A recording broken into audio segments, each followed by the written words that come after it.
हा ग्रुप आहे ट्रेन आता प्रशासन त्या ठिकाणी पोहोचले काम सुरू आहे। आता गार्डनी प्रशासनाला कळवलं, प्रशासन त्या ठिकाणी आलेले आहे। आता मी ट्रेन मध्ये बसलोय आणि ट्रेन सुरू झाली, पाचोरा स्टेशन सोडलेलं आहे। ट्रेन जवळजवळ 1.5 तास लेट होती।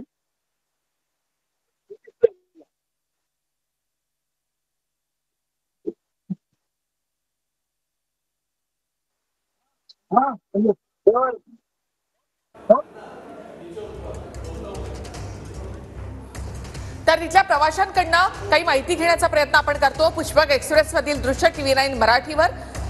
तर प्रवाशांनी उड्या मारल्या आणि बंगळुरू एक्सप्रेसनं प्रवाशांना उडवल्यानंतर प्रवासी जखमी झाले होते, त्यावेळीची दृश्य हा एक व्हिडिओ आपण या ठिकाणी पाहतोय।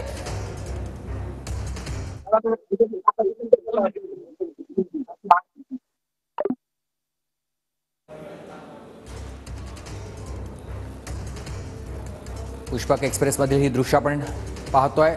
भीषण असा हा अपघात घडलेला आहे। अनेक जणांचा याच्यामध्ये मृत्यू झाल्याची शक्यता वर्तवली जाते। बरेच जण जखमी आहेत। सगळ्यांना रुग्णालयात सध्या दाखल केलं जात आहे। जळगाव स्टेशनच्या पुढे ट्रेन सुरू असताना पाचोरा स्टेशनच्या पहिला दरवाजात काही लोक बसली होती स्लीपर क्लास डब्यामध्ये। तर गाडीचा ब्रेक दाबल्यामुळे काय होतो, दोन्ही टाकांमध्ये घर्षण होऊन तिथे थोडी आग होते। तर ती लोक थोडी बसली, त्यांना असं वाटलं तर आग लागली गाडीमध्ये। ते ओरडले, गाडीमध्ये आग लागली आग लागली। त्याच्यामुळे बऱ्याचशा लोकांनी खाली उड्या घेतल्या।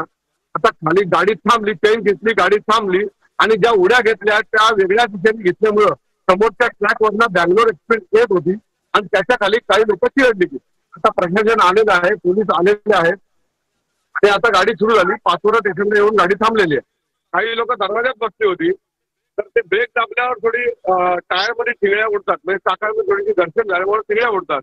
तर कोणीतरी ओरडलं, गाडीमध्ये डब्यामध्ये आग लागली आहे। आग लागली ओरडल्यानंतर लोकांनी उड्या मारल्या पाठापट खाली। समोरून बँगलोर एक्सप्रेस येत होती आणि त्याच्या खाली बरीचशी लोक चिरडली गेली। अशी सर्व घटना घडली। आता गाडी सुरू झालेली आहे। प्रशासनचे पोलीस आणि सगळे लोक तिथे आलेले आहेत। पुष्पक एक्सप्रेस सुरू झाली आणि बँगलोर एक्सप्रेसच्या खाली काही मृतदेह पडलेले आहेत, ते तसेच आहेत, त्यामुळे गाडी थांबलेली आहे।